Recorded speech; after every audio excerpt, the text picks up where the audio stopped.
अमज्ञानतिमिरन्धस्य ज्ञानाञ्जनशलाकया चक्षुरुन्मिलितं येन तस्मै श्रीगुरवे नमः। তো আমি ভগবান সম্পর্কে অনন্ত প্রমাণ এটা নিয়ে প্রথম পর্ব কিছুদিন আগে প্রকাশ করেছিলাম। তো আজকে আমি দ্বিতীয় পর্ব প্রকাশ করার চেষ্টা করব। তো প্রথম পর্বে আমি মোটামুটি 4খানা প্রমাণ দিয়েছিলাম। আমার ভিডিওর নামটা হচ্ছে ভগবান সম্পর্কে অনন্ত প্রমাণ, যে প্রমাণের কোনো অন্ত নাই, শেষ নাই। কোটি কোটি বললেও ভুল হবে, অনন্ত কোটি।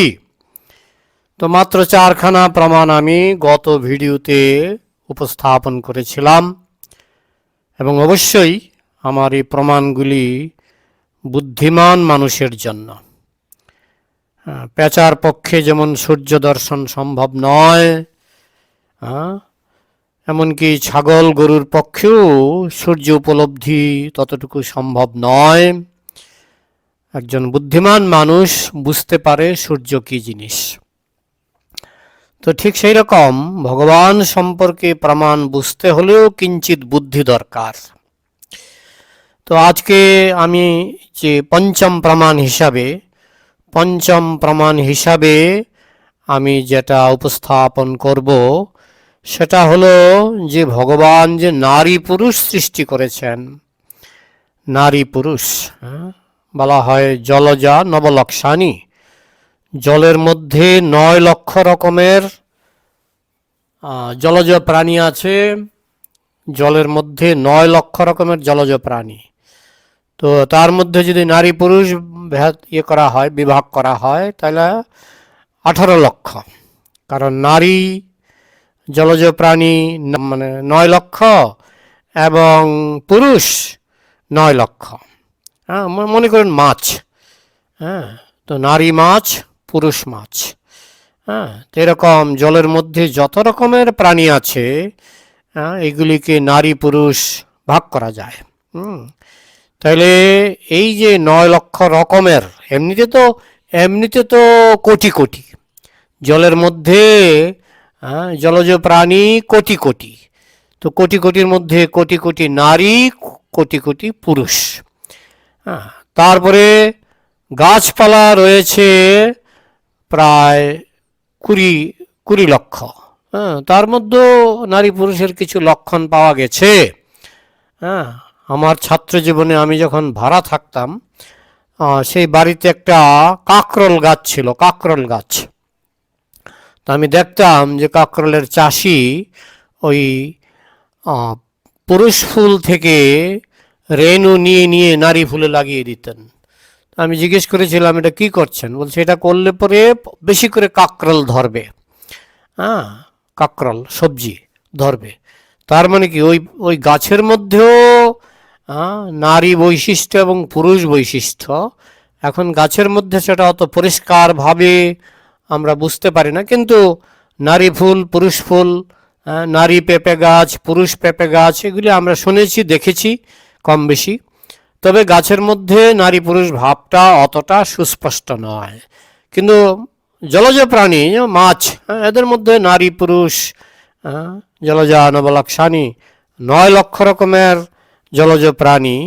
তার মানে কি 9 লক্ষ রকমের নারী, 9 লক্ষ রকমের পুরুষ, 18 লক্ষ। তো গাছপালা হচ্ছে প্রায় 20 লক্ষ। তো সেই 20 লক্ষ গাছপালার মধ্যে অনেক গাছপালার মধ্যে নারী পুরুষের বৈশিষ্ট্য কিছু কিছু দেখা যায়। তারপরে জলজা নবলক্ষানি স্থাবরা লক্ষবিংশতি ক্রিমেয় রুদ্র সংখ্যকা কীটপতঙ্গ। কীটপতঙ্গের মধ্যে নারী পুরুষের বৈশিষ্ট্য অনেক সুস্পষ্ট। যে কোনো কীটপতঙ্গের মধ্যে নারী এবং পুরুষ রয়েছে, নারী এবং পুরুষ রয়েছে। এখন এই যে কীটপতঙ্গ যেমন প্রজাপতি, নারী প্রজাপতি, পুরুষ প্রজাপতি। তো এইভাবে 11 লক্ষ রকমের নারী, 11 লক্ষ রকমের পুরুষ কীটপতঙ্গ, মানে টোটাল 22 লক্ষ।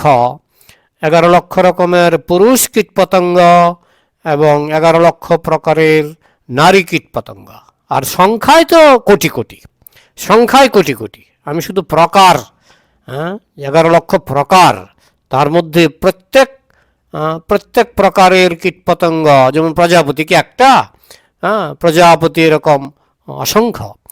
তো যাই হোক, এই নারী পুরুষ কীটপতঙ্গের মধ্যেও 11 লক্ষ রকমের 11 লক্ষ রকমের নারী, 11 লক্ষ রকমের পুরুষ।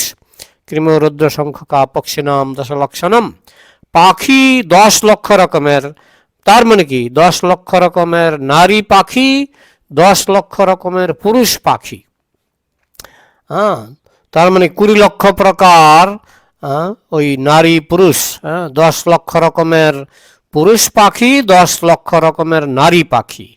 আর এমনিতে তো সংখ্যায় কোটি কোটি কোটি কোটি। কৃমি রুদ্র সংখ্যকা পক্ষিনাম দশলক্ষণম, 30 লক্ষানি পশব, জন্তু জানোয়ার, বাঘ, ভল্লুক, সিংহ, শিয়াল, এরা হচ্ছে 30 লক্ষ প্রকারের। 30 লক্ষ প্রকারের নারী, 30 লক্ষ প্রকারের পুরুষ। তার যেমন শিয়াল, নারী শিয়াল, পুরুষ শিয়াল। যেমন সিংহ, নারী সিংহ, পুরুষ সিংহ। যেমন বাঘ, নারী বাঘ, পুরুষ বাঘ। তো এরকম 30 লক্ষ রকম, মানে 30 লক্ষ 60 লক্ষ। 30 লক্ষ রকমের নারী পশু, 30 লক্ষ রকমের পুরুষ পশু। তো এইভাবে ওই জন্তু জানোয়ারের মধ্যেও 30 লক্ষ 60 লক্ষ, 30 লক্ষ নারী পশু, মানে 30 লক্ষ প্রকার। এমনিতে তো কোটি কোটি, এমনিতে কোটি কোটি। এবং 30 লক্ষ নারী পশু, 30 লক্ষ পুরুষ পশু। মানুষের মধ্যে 4 লক্ষ প্রকারের মানুষ, প্রকার শুধু। এর মধ্যে তো লক্ষ লক্ষ লক্ষ লক্ষ কোটি কোটি মানুষ তো আছেই। তার মধ্যে নারী মানুষ এবং পুরুষ মানুষ। মানুষের মধ্যে নারী এবং পুরুষ। তো এইভাবে আমরা 84 লক্ষ রকমের প্রাণীর মধ্যে নারী পুরুষ দেখতে পাচ্ছি। তো এখন এত যে নারী পুরুষ, যদি বৈজ্ঞানিকদেরকে প্রশ্ন করা হয়, এই 84 লক্ষ রকমের নারী পুরুষ, কোটি কোটি কোটি কোটি নারী পুরুষ, এরা কোথা থেকে এলো? অ্যামিবা থেকে আস্তে আস্তে মানুষ হয়েছে, অ্যামিবা থেকে আস্তে আস্তে নারী পুরুষ হয়েছে। তো অ্যামিবার মধ্যে কি নারী পুরুষ আছে? এটা অনেকটা স্তিমিত আছে, থাকতে পারে। তো অ্যামিবা থেকে যে নারী পুরুষ এলো, 84 লক্ষ রকমের নারী পুরুষ, অ্যামিবা কোথা থেকে পেল? না, জল থেকে পেয়েছে, মাটি থেকে পেয়েছে, বাতাস থেকে পেয়েছে। তো এগুলোর মধ্যে কি নারী পুরুষ ছিল? যে নারী অক্সিজেন, নারী হাইড্রোজেন, পুরুষ অক্সিজেন, পুরুষ হাইড্রোজেন। তো এরকম বাতাসের মধ্যে কি নারী পুরুষ ছিল? জলের মধ্যে পুরুষ জল, নারী জল কি ছিল? তাহলে জল থেকে, বাতাস থেকে যে নারী পুরুষের সৃষ্টি হয়ে গেল, 84 লক্ষ রকমের 84 লক্ষ রকমের নারী পুরুষ সৃষ্টি হয়ে গেল জল বাতাস থেকে। জল বাতাস মাটি থেকে। তো নারী মাটি, পুরুষ মাটি, নারী জল, পুরুষ জল, কি এরকম কি আছে কিছু? না, এটা তো বৈজ্ঞানিকরা বলবে যে না, এরকম নাই। তাহলে এত যে নারী পুরুষ জগতের সৃষ্টি হলো, এত যে নারী পুরুষ জগতের সৃষ্টি হলো, এটা কোথা থেকে হলো? জল মাটিতে নারী পুরুষ নাই। বিগ ব্যাং একটা বিরাট বড় জড়পিণ্ড ছিল, যার থেকে বিস্ফোরণ হয়ে ক্রমে ক্রমে কোটি কোটি বছরে নারী পুরুষ সৃষ্টি হয়ে গেল, 84 লক্ষ রকমের নারী পুরুষ সৃষ্টি হয়ে গেল, এবং কোটি কোটি নারী পুরুষ সৃষ্টি হয়ে গেল। তো এটা বিগ ব্যাং থেকে কেন হলো? বিগ ব্যাংয়ের মধ্যে কি নারী বিগ ব্যাং, পুরুষ বিগ ব্যাং ছিল? এমনি এমনি এমনি এমনি এমনি এমনি। এত বড় বোকা সংসার আর নাই। যারা এমনি এমনি থিওরিতে বিশ্বাসী, এমনি এমনি থিওরিতে বিশ্বাসী, তাদের মতো বোকা বোধহয় সংসারে নাই। তার মানে কি, আমরা যাদেরকে বৈজ্ঞানিক বা সবচেয়ে বুদ্ধিমান বলে মনে করি, এই সংসারে তারাই হচ্ছে সবচেয়ে বড় বোকা। তারাই হচ্ছে সবচেয়ে বড় বোকা। বলে কি বলেন, এত কিছু বানিয়ে ফেললো? আরে কত কিছুই বানাও, তো কে তুমি মানুষ হয়েছো তাই বানাতে পারছো, শিয়াল বানাতে পারে না, গরু বানাতে পারে না। হ্যাঁ, গরুকে যদি বলেন একটা এরোপ্লেন তৈরি করো, গরু বানাতে পারবে না। একটা ছাগলকে যদি বলেন একটা কম্পিউটার তৈরি করো, ছাগল বানাতে পারবে না। তার মানে কি, তোমার যে বানাবার ক্ষমতা সেটাও তুমি তৈরি করনি, তোমার বানাবার ক্ষমতা তুমি পেয়েছো। নারী রূপে পুরুষ রূপে তুমি সন্তান তৈরি করার ক্ষমতা পেয়েছ। হ্যাঁ, তো এখন এই যে 84 লক্ষ রকমের নারী পুরুষ, এরা কোথা থেকে এলো? এরা কোথা থেকে এলো? হ্যাঁ, যদি ছাগল, ছাগল নারী ছাগল পুরুষ, তাদেরকে যদি প্রশ্ন করা হয় আপনারা কিভাবে নারী পুরুষ হয়ে গেলেন, উত্তর দেওয়ার ক্ষমতা ছাগল কেন, মানুষ যে তো সুন্দর কথা বলতে পারে, মানুষও সহজের উত্তর দিতে পারে না। ওই শেষ পর্যন্ত অ্যামিবা বা মাটি জল থেকে নারী পুরুষ সৃষ্টি হয়েছে। তো জল মাটির মধ্যে কি নারী জল পুরুষ জল এসব কি আছে নাকি? তো আমাদের শাস্ত্র উত্তর হলো আদি পুরুষ আদি নারী খুঁজতে হবে। আদি পুরুষ আদি নারী, গোবিন্দম আদি পুরুষম, গোবিন্দ হচ্ছেন আদি পুরুষ, এবং রাধা হচ্ছে আদি নারী।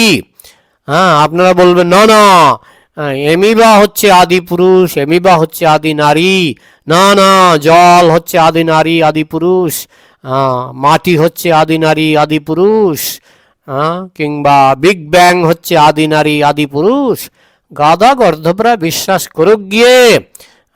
গাধা গর্দপরা কত কিছু বিশ্বাস করতে পারে এবং সেটা বিজ্ঞানের নামেও চালিয়ে দিতে পারে, কিন্তু আমরা জানি এটা খুবই যুক্তিসঙ্গত যে এই যে 84 লক্ষ রকমের নারী পুরুষ, তার মধ্যে একজন আদি নারী আছেন, একজন আদি পুরুষ আছেন। তা আমাদের শাস্ত্র থেকে আমরা জানতে পারি ভগবান হচ্ছেন আদি পুরুষ, যাকে কৃষ্ণ বলে বর্ণনা করা হয়েছে, এবং সে আদি পুরুষ চুপটি করে বসে নেই, তিনি কথা বলছেন শাস্ত্রের মাধ্যমে, এবং যারা ভাগ্যবান তারা তার দর্শনও পায়। যারা ভাগ্যবান তারা তার দর্শনও পায়। বলতে পারেন আমি তো দর্শন পাই না, দর্শন না পেলেও 84 লক্ষ রকমের নারী পুরুষের দর্শন তো পাচ্ছেন। 84 লক্ষ রকমের নারী পুরুষের দর্শন তো পাচ্ছেন। এবং এই 84 লক্ষ রকমের নারী পুরুষ ওই নারী জল থেকে, নারী মাটি থেকে, পুরুষ জল নারী জলের মিশ্রণে অ্যামিবা তৈরি হয়ে গেছে, কিংবা ওই বিগ ব্যাংয়ের মধ্যে নারী বিগ ব্যাং পুরুষ বিগ ব্যাং ছিল, তাই ক্রমে ক্রমে 84 লক্ষ রকমের নারী পুরুষ সৃষ্টি হয়ে গেল। এগুলি বোকারা মানতে পারে, কিন্তু যাদের একটু বুদ্ধি আছে তারা জানবে, তারা বুঝবে যে আদি নারী এবং আদি পুরুষ হচ্ছেন গোবিন্দম আদি পুরুষম, কৃষ্ণ হচ্ছেন আদি পুরুষ এবং রাধা হচ্ছেন আদি নারী। এখন বলতে পারেন এত সুন্দর পুরুষ এত সুন্দর নারী এমনি এমনি হয়ে গেল? তো আপনারা তো একই কথা বলছেন যে 84 লক্ষ রকমের নারী পুরুষ এমনি এমনি হয়ে গেল, জল থেকে মাটি থেকে এমনি এমনি হয়ে গেল। এমনি এমনি কথাটা বরং আপনারা বেশি করে বলছেন, এমনি এমনি হয়ে গেল। তা আমাদের কথা হলো যে ভগবান যেহেতু অনন্ত শক্তিশালী, অনন্ত, যিনি অনন্ত, তার থেকে সব কিছুর সৃষ্টি হয়েছে, অনন্ত থেকে সব কিছুর সৃষ্টি হয়েছে। একটা বিল্ডিং তৈরি করতে গেলেও বিল্ডিংটা যদি হয় 10 তলা, তার যে মালিক, তো মালিক তো কত 5 ফুট 6 ফুট, একটা মালিকের উচ্চতা বড়জোর 5 ফুট 6 ফুট। এখন বিল্ডিংটা তো কয়েকশো ফুট, কয়েকশো ফুট, কারণ সেটা তো 10 তলা বিল্ডিং। এখন 10 তলা বিল্ডিংটাকে ওই মালিককে তৈরি করেছে 10 তলা বিল্ডিং, না বিল্ডিংকে তৈরি করেছে মালিক? বলতে পারেন যে অনেক রাজমিস্ত্রি তো ছিল, তো আমরা মানি 33 কোটি রাজমিস্ত্রি আছে, 33 কোটি দেবদেবী আছে, এবং মালিক হচ্ছেন কৃষ্ণ, এবং তিনি আদি পুরুষ, এবং রাধা হচ্ছে আদি নারী। যেহেতু তারা অনন্ত, তাই তারা কারো উপর নির্ভরশীল নন। অনন্ত থেকে সব কিছুর সৃষ্টি হয়েছে। অনন্ত ভগবান, অনন্ত শক্তিশালী, অনন্ত পুরুষ, তিনি হচ্ছেন, তার পৌরুষত্ব হচ্ছে অনন্ত, সেই আদি পুরুষ গোবিন্দ থেকে, আদি নারী রাধা থেকে জগতে 84 লক্ষ রকমের নারী পুরুষ সৃষ্টি হয়েছে। এখন বলতে পারেন এর প্রমাণ কি, যুক্তি কি? সেরকম আমরাও তো দেখালাম, আপনারা যা বলছেন তার তো কিঞ্চিত প্রমাণও নেই। যে বিগ ব্যাং এর মধ্যে যে একটা পিণ্ড ছিল, সেই পিণ্ডের মধ্যে নারী পিণ্ড পুরুষ পিণ্ড, কিংবা জল মাটি বাতাসের মধ্যে নারী জল পুরুষ জল, নারী বাতাস পুরুষ বাতাস, নারী অক্সিজেন পুরুষ অক্সিজেন, নারী হাইড্রোজেন পুরুষ হাইড্রোজেন, ওইটা বরং আরও বেশি অন্ধবিশ্বাস, ওইটা আরও বেশি অন্ধবিশ্বাস। সে থেকে আমাদের পুরুষ, আদি পুরুষ কৃষ্ণ কিন্তু কথা বলছেন গীতা রূপে, কোরআন রূপে, বাইবেল রূপে, সেই যে আদি পুরুষ কথা বলছেন। হ্যাঁ, বলতে পারেন ছোট ডিকশনারি বড় ডিকশনারি।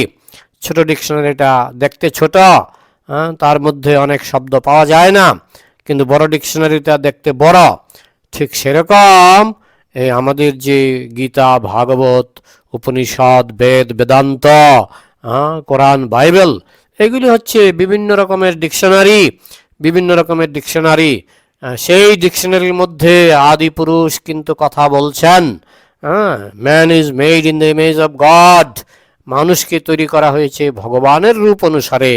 তো মানুষের মধ্যেও নারী পুরুষ আছে, তো সেই নারী পুরুষ প্রকাশিত হয়েছে ভগবানের রূপ অনুসারে। এটা বাইবেলের কথা। আমাদের শাস্ত্রেও ভগবানের রূপ হচ্ছে কৃষ্ণ রূপ, পুরুষ রূপ, আর আদি নারী হচ্ছে রাধা।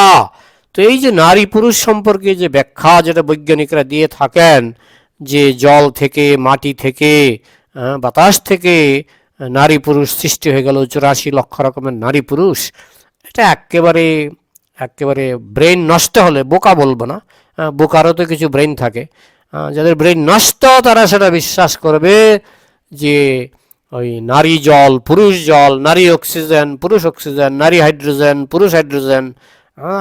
তো নারী পুরুষের উৎস কিন্তু তারা ব্যাখ্যা করতে পারে না। সেই ব্যাখ্যা আমাদের সনাতন শাস্ত্রে খুব পরিষ্কারভাবে বলা হয়েছে, এবং অন্যান্য শাস্ত্র কম বেশি আছে। পকেট ডিকশনারিতে হয়তো সব কিছু উল্লেখ নেই, কিন্তু আমাদের সনাতন শাস্ত্রে কিন্তু পরিষ্কারভাবে আদি পুরুষ গোবিন্দম আদি পুরুষম, তার পেছনে যুক্তি বেশি। এবং শ্রীমতী রাধা হচ্ছে আদি নারী, রাধা থেকে জগতের সমস্ত নারী রূপ ক্রমে বলতে পারেন। তো এত জঘন্য কেন? ছাগলের রূপ, শিয়ালের রূপ, তারপরে ওই শুয়োরের রূপ, এগুলো এত জঘন্য কেন? তার কারণ হচ্ছে এটা জেলখানা। এটাও গীতায় বলা হয়েছে, এটা হচ্ছে একটা কারাগার। এই আমরা হচ্ছি সব জেলের কয়েদি, জেলের বাইরেও ভগবানের জগৎ আছে, সেগুলি শাস্ত্র থেকে বুঝতে হবে। সে আদি পুরুষ কিন্তু চুপ করে বসে নেই, তিনি সব ব্যাখ্যা করে বুঝিয়ে দিয়েছেন যে সংসারে, যে সৃষ্টির আদিতে কিভাবে ক্রমে সব কিছু সৃষ্টি হয়েছে। এবং দুটো জগৎ, একটা হচ্ছে যেটা বিজ্ঞানের ভাষায় অ্যান্টি ম্যাটেরিয়াল ওয়ার্ল্ড, সেটা হচ্ছে জেলখানার বাইরে, আর জেলখানার ভেতরে হচ্ছে ম্যাটেরিয়াল ইউনিভার্স। এটা জেলখানার ভেতরে, আমরা আছি জেলখানার ভেতরে। এখন এই যে 84 লক্ষ রকমের নারী পুরুষ, এবার আমি যাই দ্বিতীয় প্রমাণে, মানে এটা হলো চতুর্থ, পঞ্চম, ষষ্ঠ প্রমাণে আমি যাচ্ছি। যে নারী পুরুষের মধ্যে যে যৌন আকর্ষণ, যদি বৈজ্ঞানিকদের প্রশ্ন করেন এই যৌন আকর্ষণটা কি করে সৃষ্টি হলো, এমনি অ্যামিবার মধ্যে যৌন আকর্ষণ কিছুটা হয়তো ছিল। তো অ্যামিবা কোথা থেকে সৃষ্টি হলো? জল, মাটি, বাতাস থেকে। তো নারী জল, বাতাস জলের মধ্যে, মানে নারী জল এবং পুরুষ জলের মধ্যে কি যৌন আকর্ষণ আছে নাকি? নারী বাতাস পুরুষ বাতাসের মধ্যে কি যৌন আকর্ষণ আছে নাকি? নারী মাটি পুরুষ মাটির মধ্যে কি যৌন আকর্ষণ আছে নাকি? নারী অক্সিজেন পুরুষ অক্সিজেনের মধ্যে কি যৌন আকর্ষণ আছে নাকি? তাহলে যৌন আকর্ষণটা কোথা থেকে এলো? আমাদের সনাতন শাস্ত্র উত্তর হলো আদি পুরুষ গোবিন্দের মধ্যে যৌন আকর্ষণ পবিত্র রূপে বিদ্যমান। ঘোলা জল অপবিত্র হতে পারে, ঘোলা জল খেয়ে আপনার মৃত্যু হতে পারে, কিন্তু বিশুদ্ধ জল খেয়ে আপনি বেঁচে থাকবেন, স্বাস্থ্য ভালো থাকবে। ঠিক তেমনি যৌন আকর্ষণ দুই প্রকার, একটা হচ্ছে ঘোলা জলের মতো অপবিত্র যৌন আকর্ষণ, আর একটা হচ্ছে পবিত্র জলের মতো পবিত্র যৌন আকর্ষণ।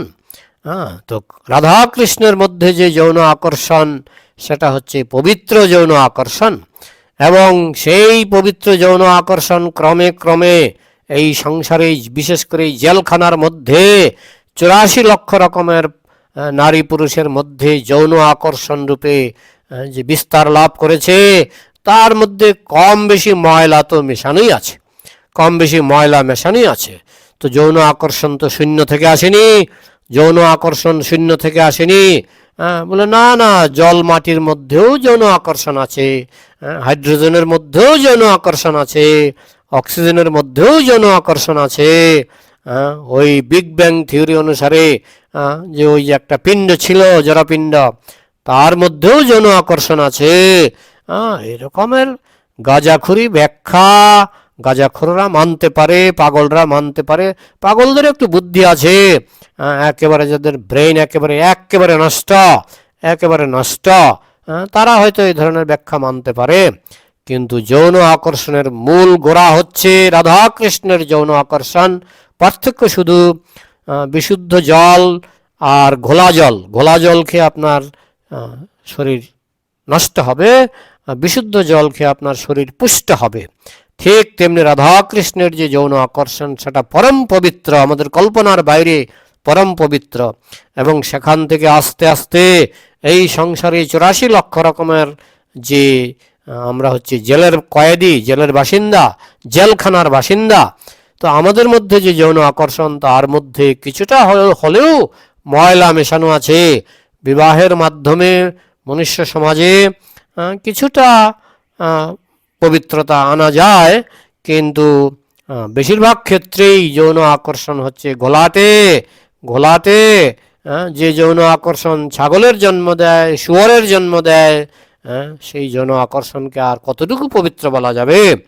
তো যাই হোক, আসল যে পবিত্র যৌন আকর্ষণ সেটা রাধা কৃষ্ণের মধ্যে, এবং রাধার বিস্তার হচ্ছে অনন্ত কোটি গোপী, এবং কৃষ্ণের বিস্তার অনন্ত কোটি কৃষ্ণ।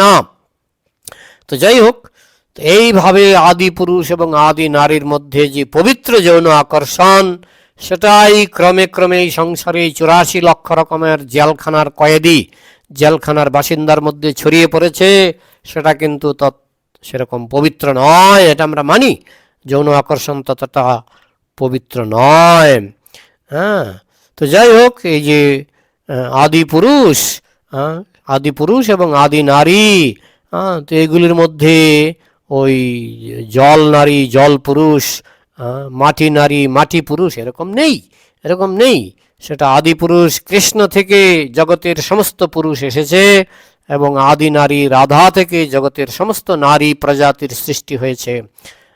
তো যাই হোক, মূলত কৃষ্ণ থেকে, কারণ রাধাও প্রকাশিত হয়েছেন কৃষ্ণ থেকে। তো এই ধরনের কথা আদি পুরুষ নিজেই বলে গেছেন বিভিন্ন পুরাণে, বিভিন্ন শাস্ত্রে। এখন যাই হোক, যারা মনে করে না না না ওই নারী পুরুষ ওই সব জল থেকে, অক্সিজেন থেকে, হাইড্রোজেন থেকে নারী পুরুষের 84 লক্ষ রকমের নারী পুরুষ সৃষ্টি হয়ে গেছে, জল থেকে এবং মাটি থেকে নারী পুরুষ সৃষ্টি হয়ে গেছে, ওইসব বোকারা, ওইসব পাগলরা, তারা তাদের পাগলামি নিয়ে সন্তুষ্ট থাকুক। মানুষের মধ্যে যদি বুদ্ধিমান মানুষ একজনও বেঁচে থাকে, আমি তাদের জন্য এই ভিডিও তৈরি করছি, যাতে তারা এই যে নারী পুরুষ যে প্রজাতি, 84 লক্ষ রকমের নারী পুরুষ প্রজাতি, এবং তাদের মধ্যে যে যৌন আকর্ষণ, সেই যৌন আকর্ষণেরও মূল গোড়া হচ্ছে ভগবান। তবে হ্যাঁ, ময়লা জল আর বিশুদ্ধ জল, একটা হচ্ছে জীবনদায়ী, একটা হচ্ছে জীবননাশী। ঠিক তেমনি যৌন আকর্ষণ যখন সেটা এই জড়জগতে জেলখানার মধ্যে যে যৌন আকর্ষণ, সেটা আমাদেরকে কষ্টের কারণ হয়ে আমাদেরকে কষ্ট দেবে।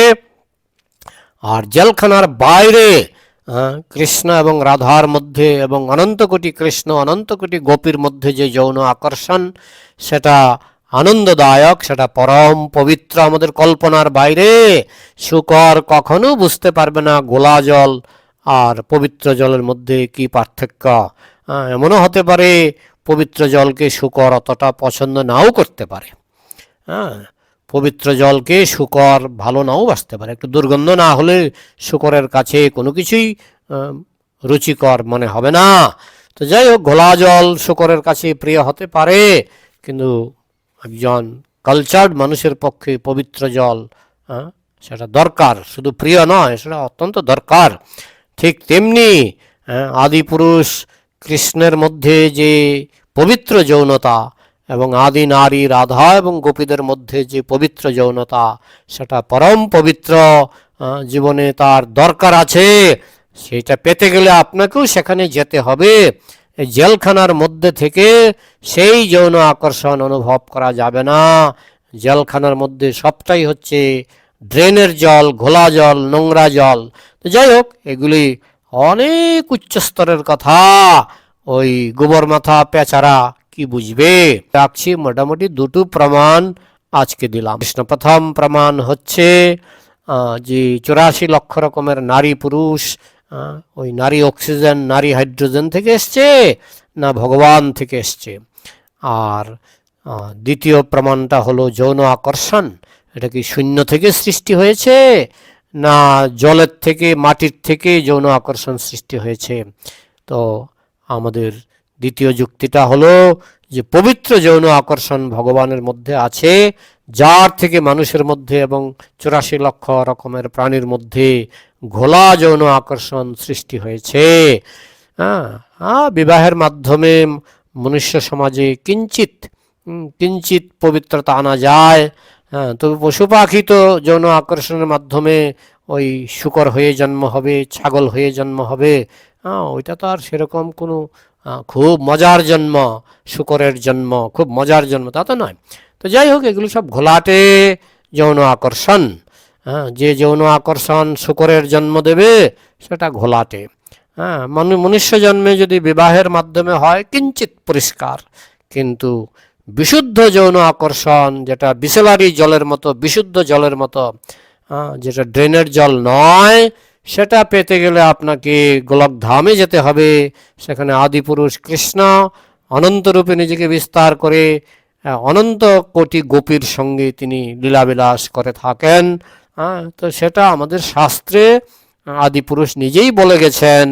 এখন সেটা উপলব্ধি, যারা ভাগ্যবান তারা বুঝতে পারবে কিছুটা, আর যারা দুর্ভাগা তারা বলবে নারী অক্সিজেন পুরুষ অক্সিজেন, নারী মাটি পুরুষ মাটি, তারা বলতে থাকুক, আমরা সেখানে কর্ণপাত করবই না। হরে কৃষ্ণ।